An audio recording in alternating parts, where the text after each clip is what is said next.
Good morning. Hi, I'm Elizabeth Mays. Welcome home. A Unitarian Universalism is unambiguously, unapologetically progressive. This church affirms the inherent worth and dignity of all people through anti-racism, anti-oppression, supporting the LGBTQIA+ community, working for reproductive justice, voting rights, and other issues as needed. We seek to build beloved community, not only here, but in our surrounding area. We bring a spirit of joy to it all. I'd like to welcome any guests we have here today. Hello, guests. If this is your first time, feel free to stop by the visitors table so we can meet you and answer any questions you might have. It is so good to be together this morning. Please rise in either body or spirit for our opening hymn, number 38, Morning Has Broken.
Awesome.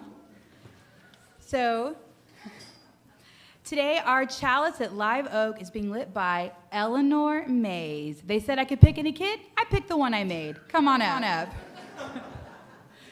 And now, here and at home, let us light our chalices with these words. And the words I chose today are by Steve Schalchlin, who will be our guest. You're going to hear them later in a song, but I wanted to start out with some of his amazing words. When you care, you can only lift the darkness when you care. Either you love or you don't. Either you will or you won't. You don't need an explanation. You can only make a difference. You can only lift the darkness when you care.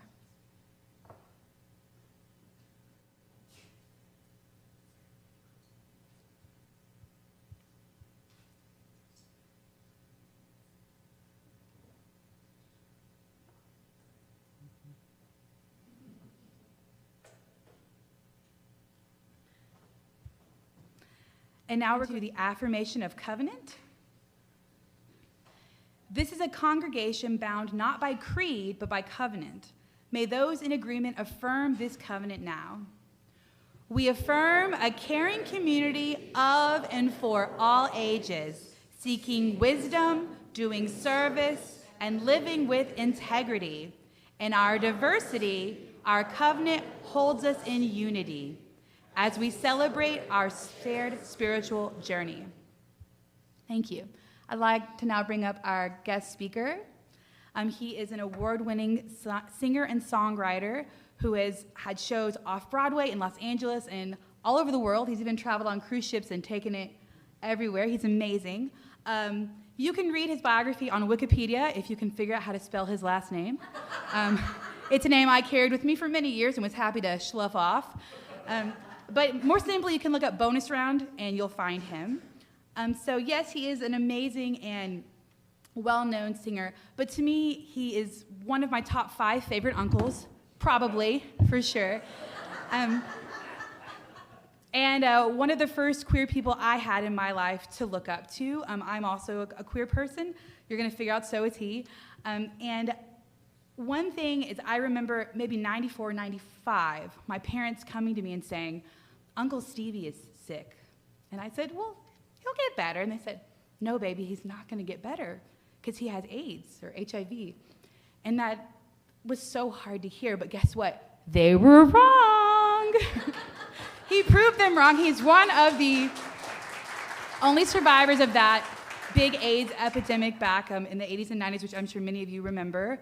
And so today he's gonna share his amazing story of how he overcame HIV through song and love and charisma. So Steve, come on up.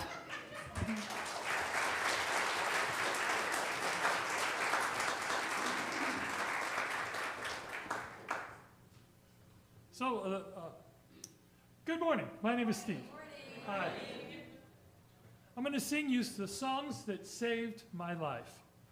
And I think, well, that's nice. You know, we've heard old wives' tale. They always say, you know, music is healing, right? Well, this actually saved my life. It didn't cure me, but it kept me alive long enough. So the first thing I did was I wrote a song about my own memorial service.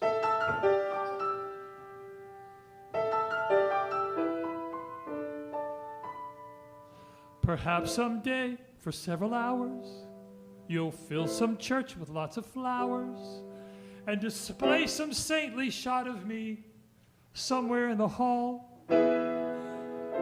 Or stick a tray of nachos up against the wall. I bet my mom will tell a story.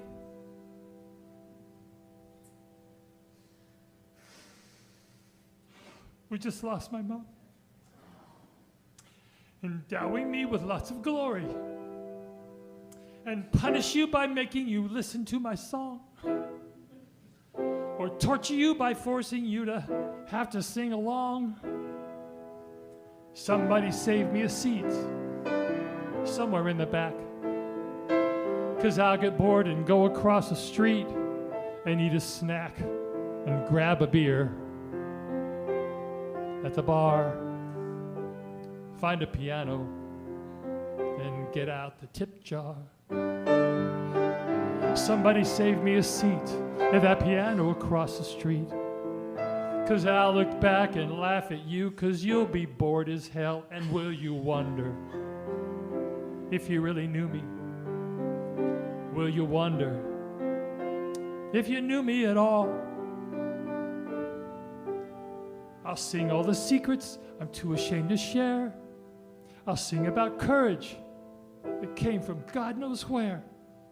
A review of all the hearts I've broken, all the songs I've sung, foolish words I might have spoken when I was very young. Yeah, somebody save me a seat on a roller coaster somewhere. We'll fly around and we'll have some fun and we'll think about the miracles we could have done. And the people we could have become. Well, the beers made me silly and I feel kind of guilty 'cause I left you alone over there. So I'll sneak back inside and stand by your chair, and just for a moment, I'll goof with your hair. Then I'll find my way back to the seat in the back, and I'll be a good boy till it's over. Then I'll get to do something you cannot do. I'll follow you home, every one of you. And then on a day when you feel lost or hurt, go to your kitchen, get some dessert, and sit at the table and eat. Just remember, please remember to save me a seat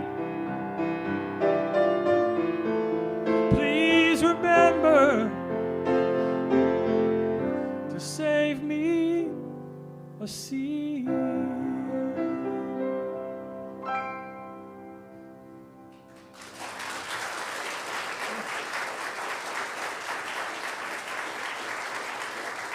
you. I haven't sung these songs in a while, so they're hitting me as if I'm hearing them for the first time. So please forgive me, I'm going to cry all the way through this show. I'll try not to. I was born in Arkansas, son of a missionary Baptist minister, and we moved to California, and then we moved to Louisiana, and then back to Texas. And so I went to high school at Buna. Everyone knows Buna? Yes, okay. That's near Beaumont, for those who are keeping track. And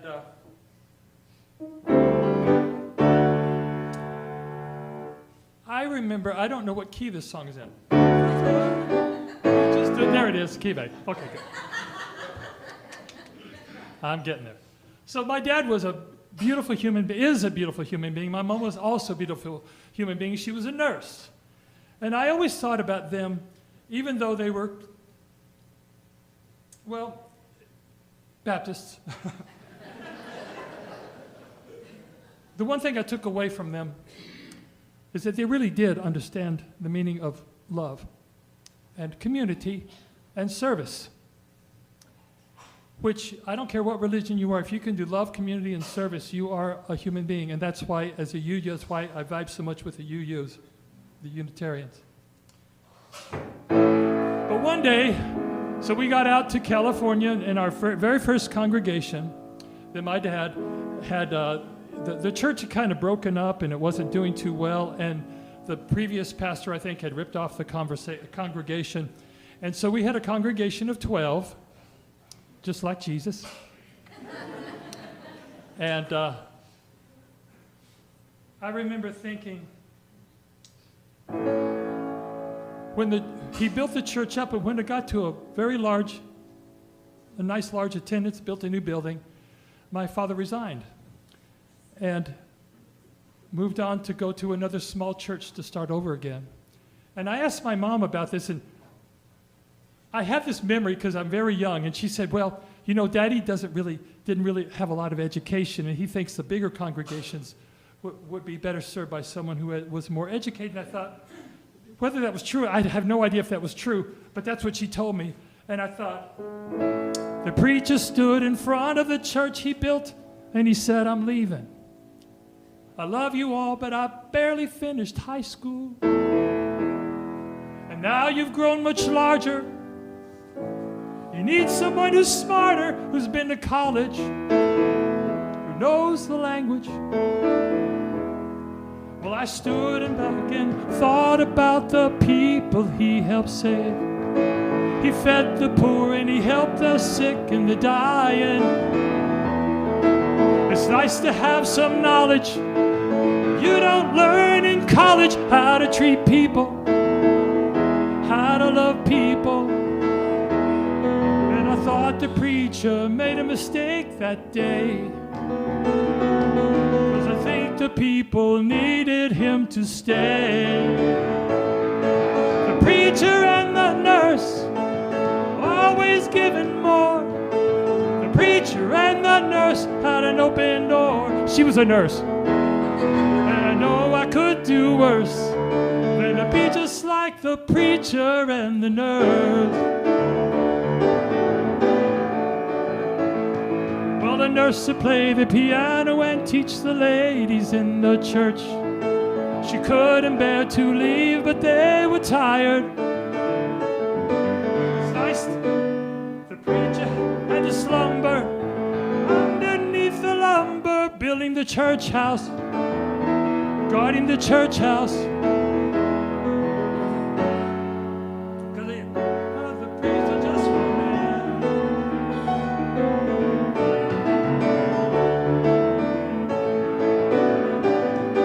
The preacher and the nurse live inside of me. The preacher and the nurse taught me to see. And I know I could do worse than to be just like the preacher and the nurse. preacher. I am the nurse. I am the preacher. I am the nurse.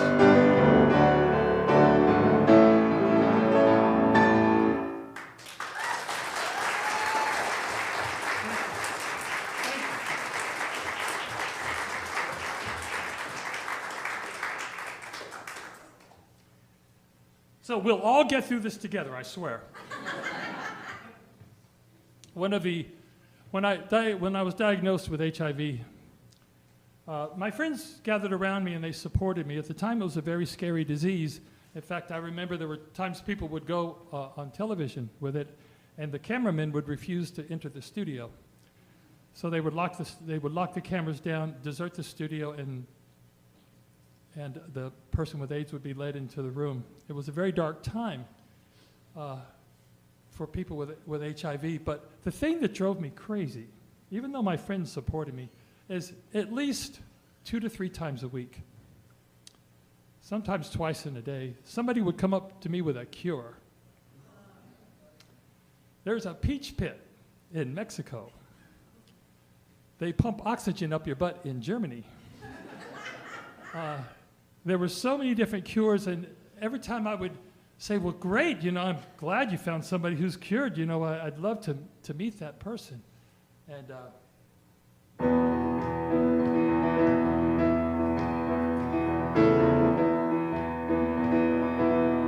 they said, well, somebody's friend took a trip to Chinatown. Somebody's friend got secret herbs. Somebody's friend got cured of HIV. But when I ask if I could meet somebody's friend, they'd say it's not my friend, it's a friend of somebody's friend. Somebody's friend tried moonstone therapy. Somebody's friend tried some new drug that came from Cleveland, drawn from a bug they found in England. Somebody's friend got cured of HIV. But when I asked if I could meet somebody's friend, they'd say it's not my friend, it's a friend of somebody's friend. Somewhere down in South America, there's an HIV-free town. In the town there's an HIV-free circus with an HIV-free clown who performs for all the HIV-free children, where the HIV-free party never ends. And I'm thinking, I would really like to be somebody's friend. Somebody's friend just got pneumonia. Somebody's friend might die today. So I guess I won't depend on somebody's friend. And it'll be easy, 'cause it's not my friend. It's a friend of somebody's friend. Oh yeah. Oh yeah. Oh yeah.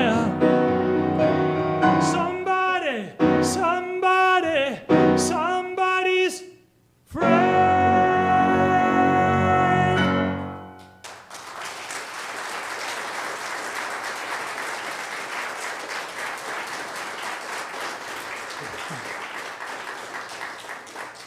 As you can see, I deal with pain in a sort of a twisted manner.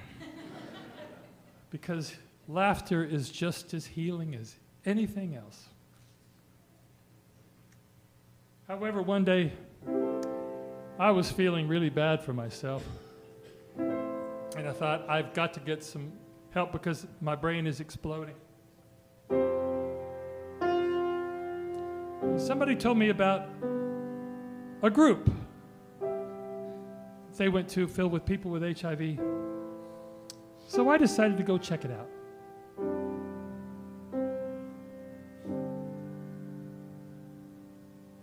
I heard of a group with others like me who felt the way I feel. I felt sorry for myself like the only man on earth. And someone said a group could help me heal. So I dropped in on a Monday where they all sat in a circle and they told each other stories of the war. Some were old and some were young.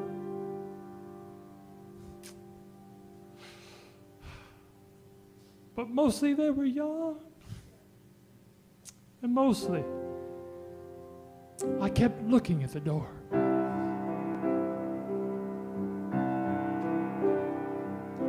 Dave was only 20, and he said his life was over. And he asked if this was all the life he'd get.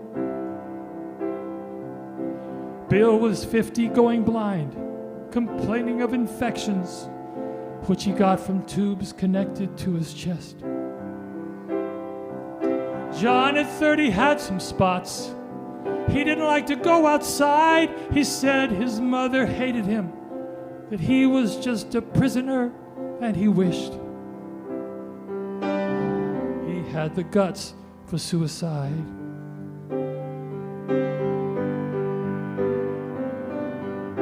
Carol was a Christian, and a housewife and a mother, but she hated all her so-called Christian friends because they judged her and they told her if she really loved her Jesus, he'd have healed her because the blood of Christ would cleanse. She was very disappointed in the Lord because she had done everything from speaking in tongues to laying on of hands. She said, if this was celestial retribution,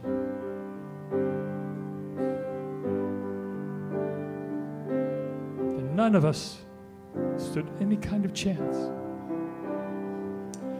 And the group just listened, kind of in a trance.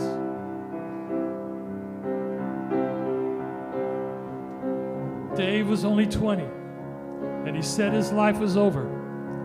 And he asked if this was all the life he'd get.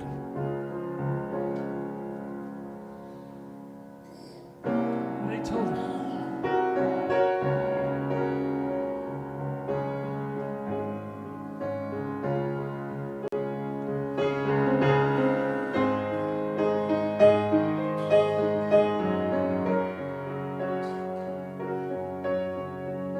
And then he looked around.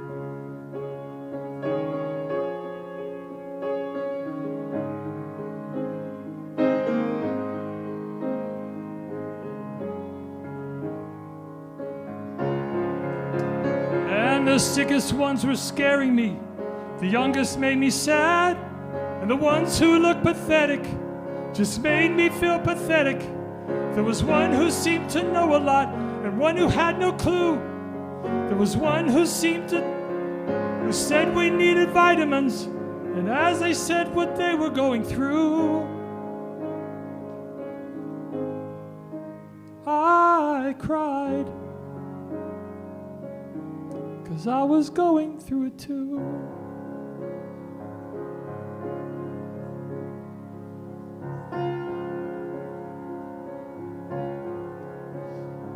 I finally took my turn and said, I guess I got it easy, 'cause all my friends and family really care. They call me and they take me out to dinner, and they tell me if I ever needed them, they'd soon be there. Suddenly it looked like they were dying in the desert, begging for some kind of comfort from the heat. And I had water. I was the only one with water. And I couldn't spare a drop of it to drink. I was glad when it was over. I had a race to get back home, and I felt a little better and not quite so alone. But how strange to be a member of a club that nobody wants to be a member of. and for all the good it did. I still cannot recoup from the time I finally visited the group.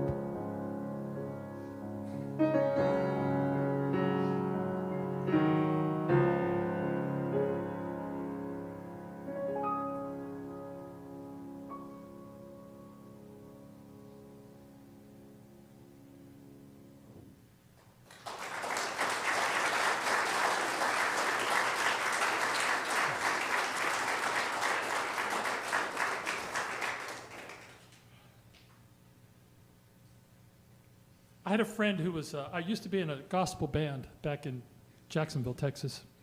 I live in New York, by the way, now, but I was living in Jacksonville, Texas, going to Jacksonville Baptist College, and I was in a Baptist rock and roll band, as one does. And the minister, or the lead person in our group, Brother Tommy, was a very religious and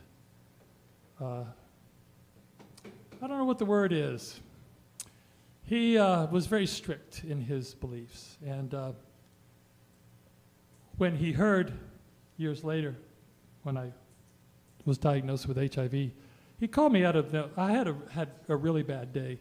Because I was dealing with a lot of sickness in my body that is peripheral to HIV, meaning I had really bad diarrhea.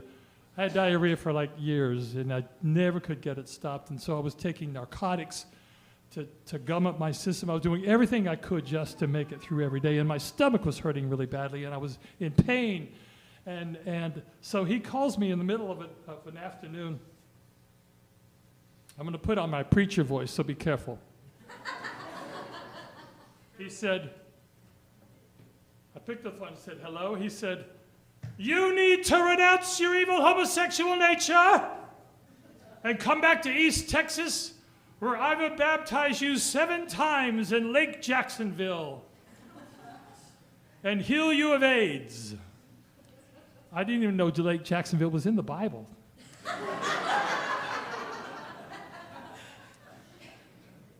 And I thought, you know, there are some diseases that humanity can bear that are even worse than the ones that come attached to a virus.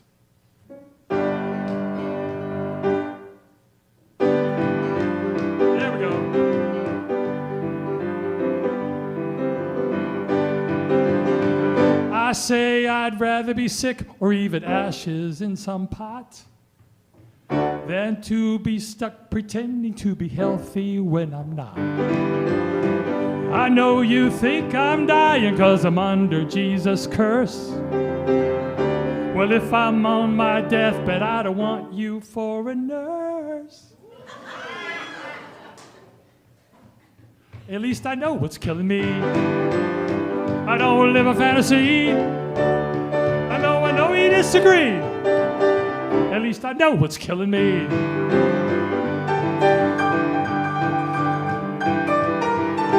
I've got a piece of paper and it tells me something's wrong. It says that I ain't dying and that I ain't got that long. Well, they don't do any testing for the thing that's wrong with you. No cure for what you say, no cure for what you do. At least I know what's killing me. I don't live a fantasy, though I know we disagree. At least I know what's killing me. You're alive on the outside, but you're the walking dead. Better grow good stuff on the inside, or bad stuff will grow instead. And I'll tell you something true, though I know you may doubt it. I'd rather be me with AIDS than to have to be you without it.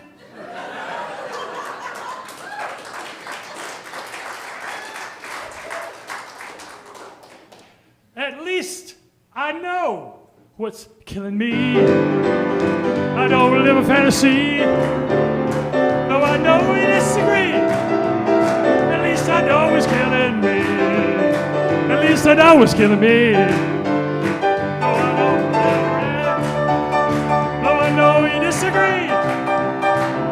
least I know what's killing me. At least I know what's killing me. Well, at least I know what's killing me. Let's see if I can do this.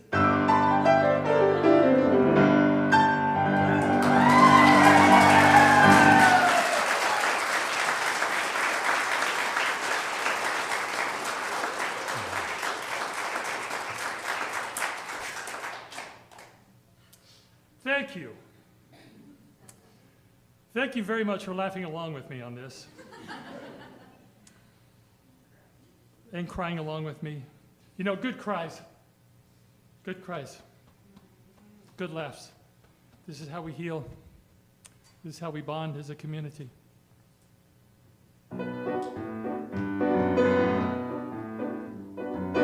Now, I'm going to try to get through this one. It's got a lot of words. I've got my own private Armageddon, my personal World War III, where there's so many different factions, all taking different actions, that sometimes it feels like my soldiers are killing me with friendly fire that don't take deadly aim.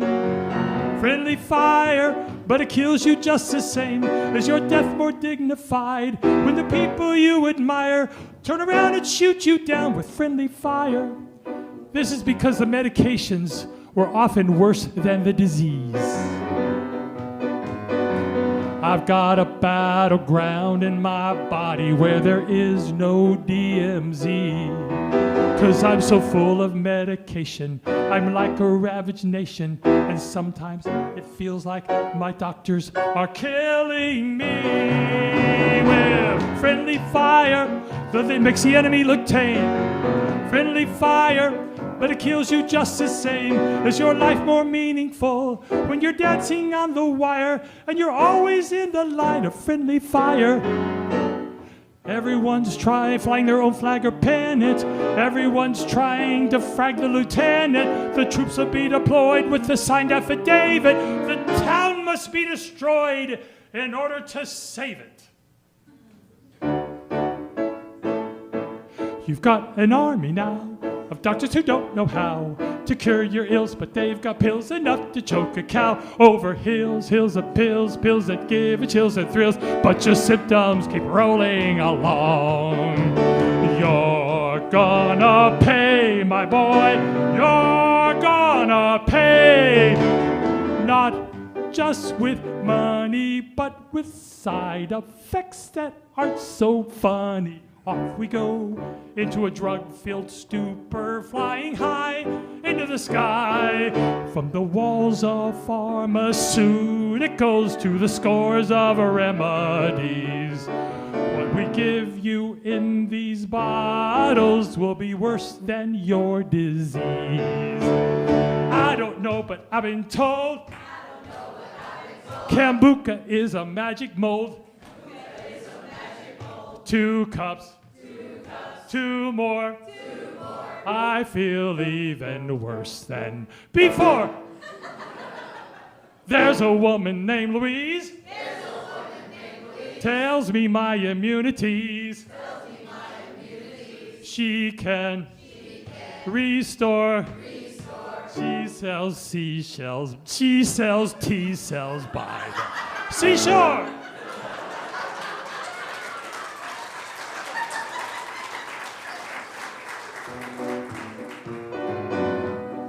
You're good. I've got an endless parade of healers, each one with a remedy.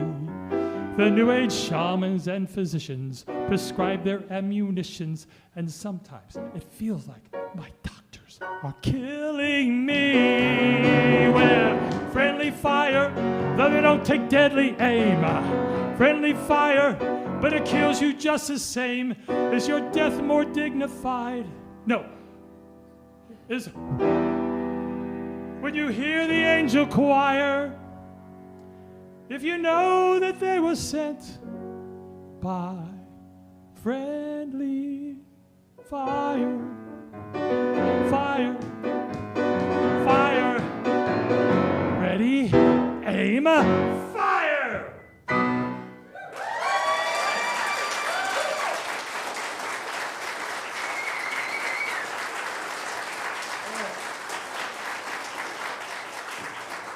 Oh, you're killing me, you're killing me, you're killing me. So here's the story. And by the way, I'm on a podcast that my brother, sitting right there, has. And you can log into Observations from Life and listen to our conversation, which is really wonderful because a lot of these things we never talked about before. And if you want to dive deeper into the story, I really recommend Observations from Life with look for our names. In 93, I tested positive for HIV, or early 94. Later that year, I ended up in the hospital with pneumocystis pneumonia, which is a deadly pneumonia that there's not really any cure for, so they put me on an IV of something. It took all the taste away in my mouth. Everything tasted like aluminum foil. It was horrible. It was really horrible. When I got out of the hospital, I couldn't even walk. I had no muscle strength. I was just skin and bones. And I took that time to slowly, over the next year, to build myself up. Walking in front of our apartment, walking up a step one day, sleeping all day, walking up 2 steps the next day. And over the period of about a year, I started to get my strength back. And I wasn't even strong enough to sit up at the piano, so I wasn't using my music at all. And one day, I thought, okay, now my dear Aunt Frida, who lives in Vegas, kept calling me and asking me how I was doing. And the rest of my family, of course, wanted to know also. And this being before the internet, before our mass connectedness, everyone was just in the dark. Everything was spread by rumor. How's Steve doing today? How's Steve doing this week? So I wanted to be able to let them know how I was feeling. And the internet had just started. It was 1996. It had just started. So, but that's getting it slightly ahead. So anyway, I'm lying on my couch and I look over at my piano and I thought, all right, I'm going to find a way to tell my Aunt Frida how I'm doing. And I just couldn't find the right words, so I sat up at the piano. And I just started playing all the best churchy chords I knew.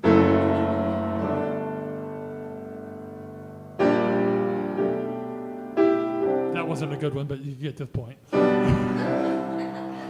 And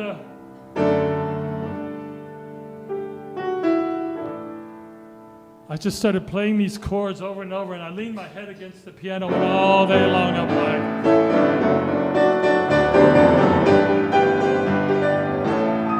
And I'm playing and listening, and I've got my head up against the piano, listening to the vibrations. And over the past that year, I'd probably built myself up to like maybe 65% strength.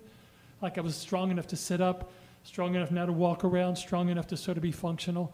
And that was the day I sat and I played all this music, and I just kept playing all afternoon. And when I woke up the next day, it was like my strength was suddenly at 95%. I was walking around like normal. I was breathing like normal. I thought, this is like I don't have AIDS. I mean, it was so bizarre. It was this measurable change in my strength. And wow, I should play the piano more often. This is good. And I started to realize music really does have something in it. The vibrations, maybe the effort, maybe the creativity, maybe the effort, whatever it was, it brought me back to life. So immediately I started playing more, and then I sat down with, this is the answer to my Aunt Frida. I sat down at the piano, and I thought, I'm going to take a big breath, and I'm going to write a song about what I'm feeling. And this was the song I credit as saving my life, because it led to so much more.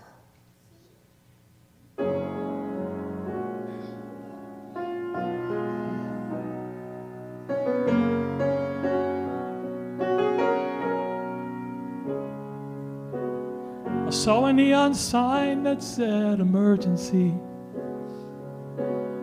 barely even know what happened next.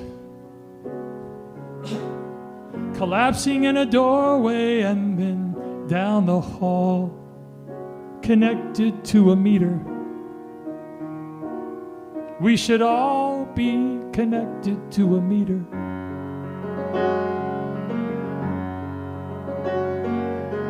A very nice young man with 3 rings in each ear said, "We don't lose that many patients in a year."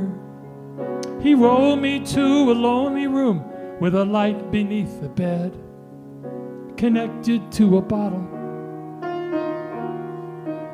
We should all be connected to a bottle.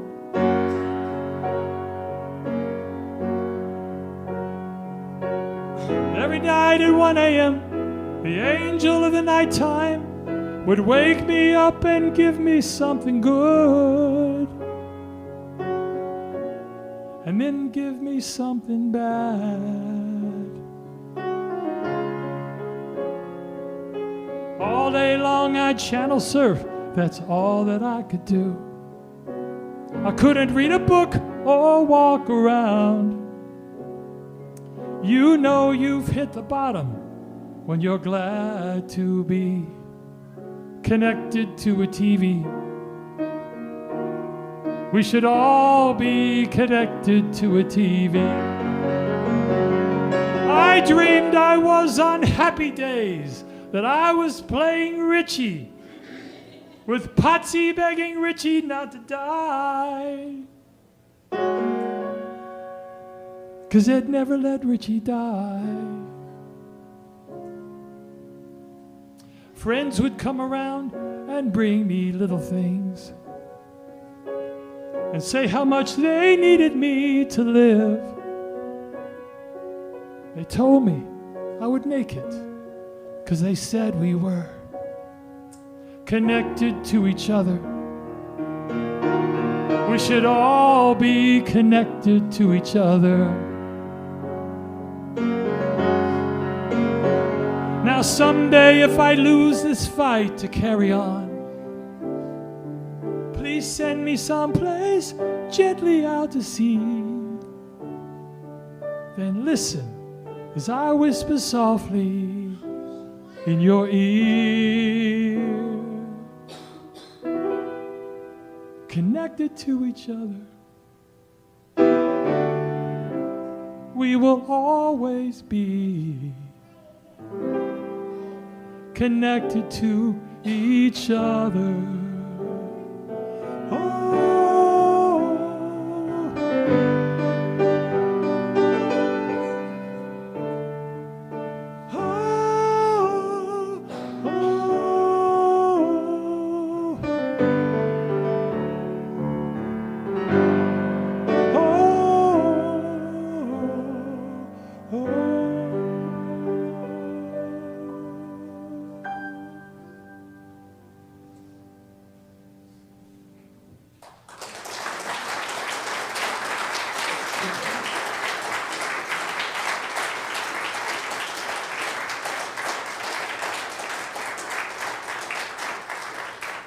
Now, I referenced Patsy and Happy Days in that song because when I was in the hospital, I was in Santa Monica Hospital, and I hadn't even said the word AIDS out loud, and I was really sick.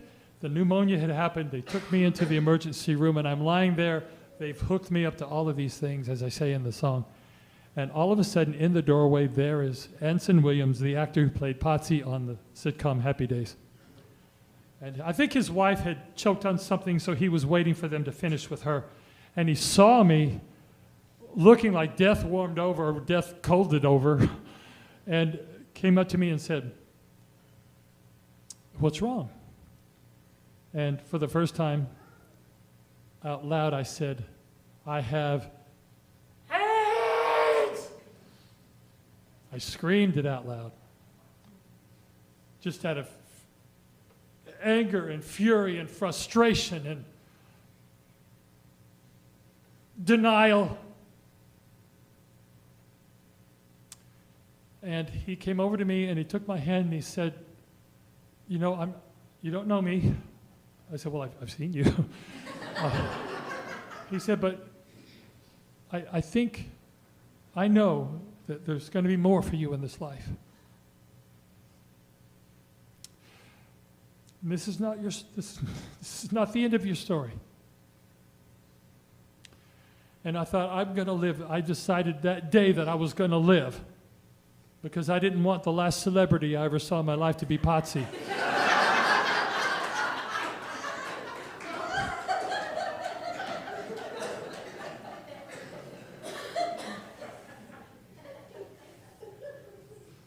All of us here are connected. Whether we know it or not, whether we are in denial or whether we embrace it. Our connectedness is what gives us life. Our connectedness is what makes our community, and our community is what gives us our health and that reaching out so we can become a larger spirit that embraces and pulls in everybody around us and saying, you're welcome. This is where you belong. We love you, whoever you are, whether you believe in a God or don't, whether you use those words or not, whatever faith you might have in your heart. And I thought that is so beautiful, so of course I had to write a song about it. This is my song for the Unitarian Universalist Church. And I didn't actually write it for you, but the first time I sang it, I was in a Unitarian church and I thought, in fact, the first time I went to a Unitarian church, it was in Houston. Didn't know anything about them. And I was reading the statement of faith that we have here, and I went, probably all of you have had this experience. Oh, I think I'm one of these. I think this is who I am.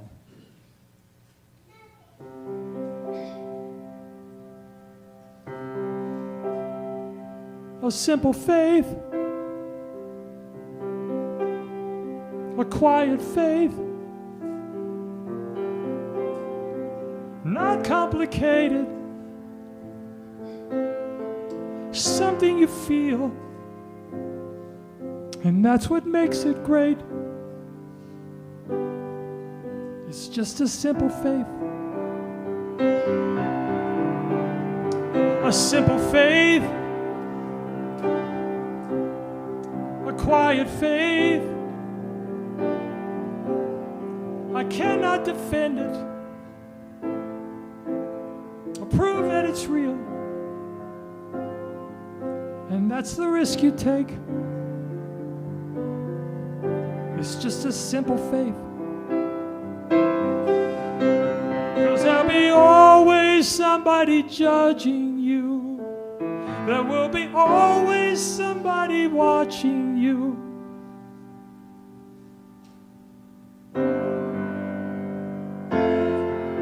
Judging you. Criticizing you. A simple faith. A quiet faith.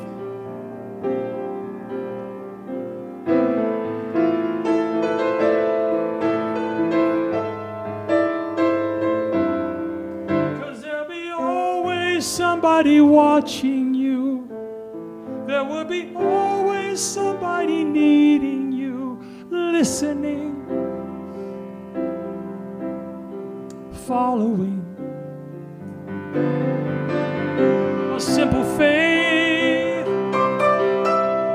a quiet faith, never in anger, never in fear.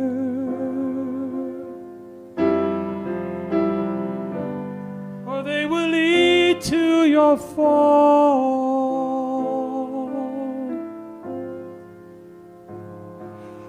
I think a simple faith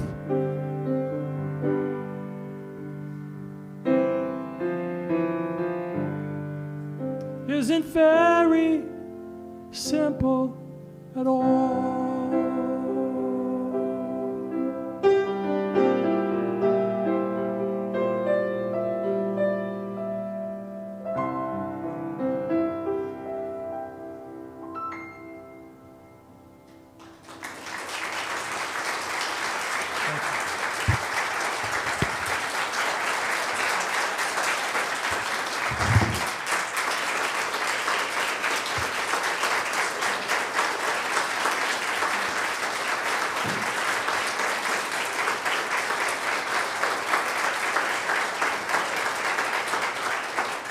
So now you all can see it's genetic.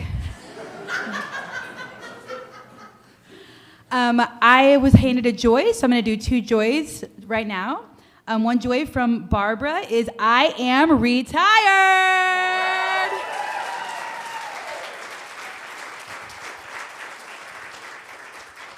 And my own personal joy is having my beloved Uncle Steve here. And this year, he and my Uncle Jim are celebrating 38 years in love together.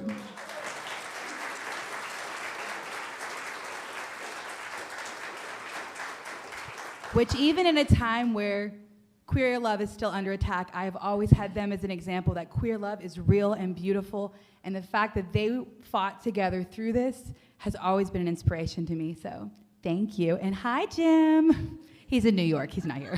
I was waving at the camera. So next up, we're gonna have our offering.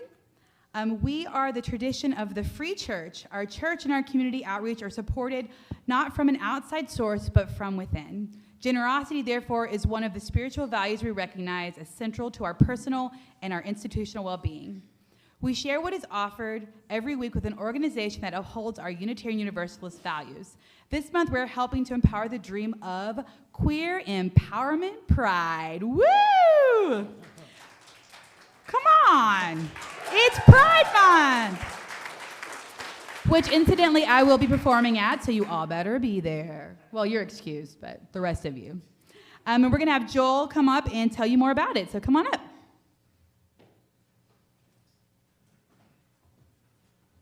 By the way, I want to thank Steve. Thank you so much for sharing your story today. That was quite inspirational, so thank you so much.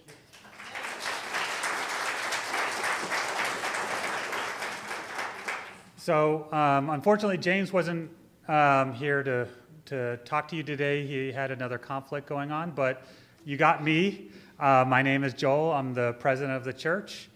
And I do really want to thank the congregation and Live Oak, and this is why I'm so proud to be a part of Live Oak.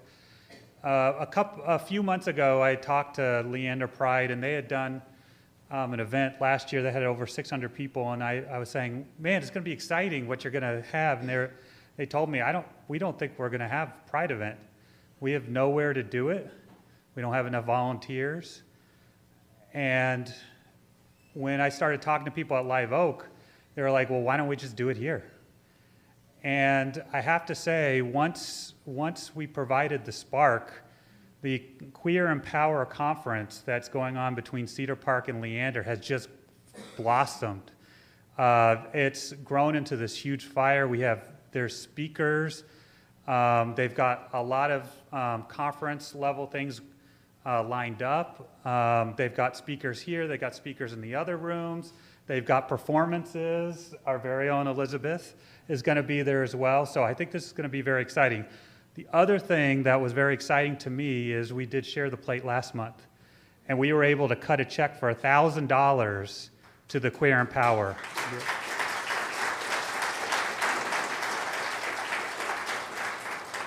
And so I'm hopeful that we can do something equivalent in June, and I want to thank the Share the Plate Committee for letting us do this for another month as well, because I think this has a really good benefit to our local community. So with that, please give, and hope to see you. The registration is actually, you can register right now. If you go on to the Leander Pride website or the Cedar Park Pride website, you can register for a ticket to attend. It's July 15th. It's going to be from noon to 7, and tickets are free. So go ahead and register. So thank you.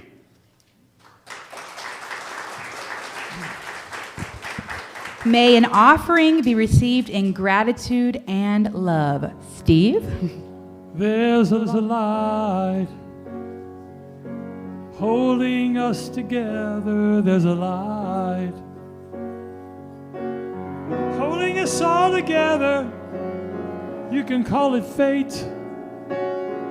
You can call it life. The name doesn't matter. It just doesn't matter. There's a word stronger than the silence. There's a word stronger than any silence. You can call it love, you can call it God, but everything changes. Everything changes when you care. When you care, you don't need an explanation when you care. Either you love or you don't, either you will or you won't. You don't need an explanation when you care. Out of time, everyone is running out of time, and the river keeps on running. You can live every day, you can die every day. Which way doesn't matter, it just doesn't matter when a hand reaches in the darkness, when a hand touches you in the darkness.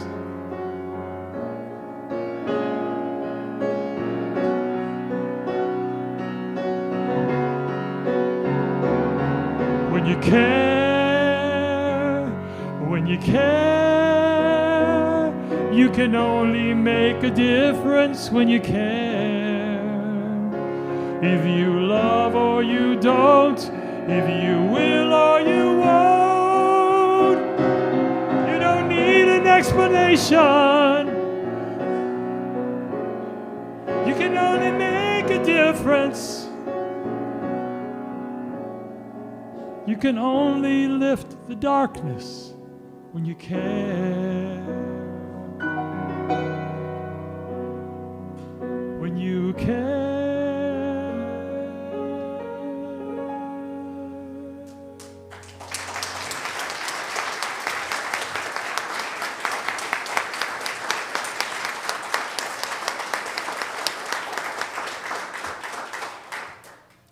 Today we have all ages faith development. Our fellowship hall today will be a stage for all ages show and tell or story sharing with a theme. Liz Walters is our story master today and will lead us in creating a magical space of sharing and deep listening. So grab a drink and join us for a sharing circle that will inspire and move you. And now, please rise as you are willing and able for our closing hymn, number 170, We Are a Gentle, Angry People.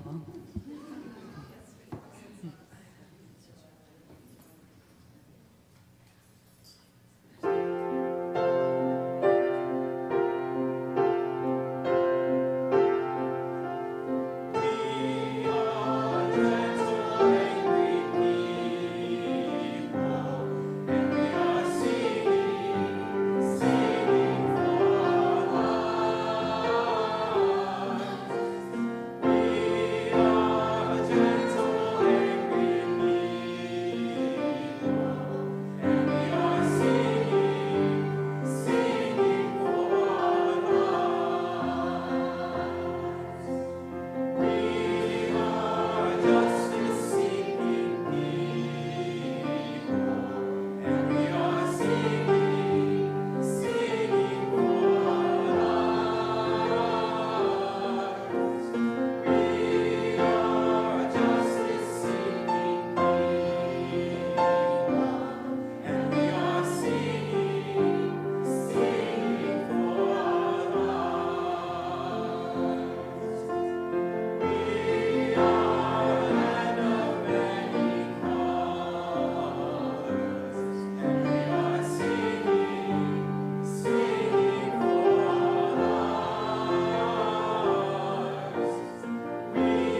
Thank you all so much for being here today. It means the world to me, all of you who showed up. And my little chalice extinguisher is coming on up the middle aisle. Come on up, and maybe Papa can help.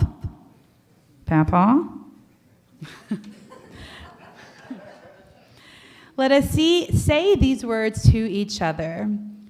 We extinguish this chalice flame, daring to carry forth the vision of this free faith, that freedom, reason, and justice will one day prevail in this nation and across the earth.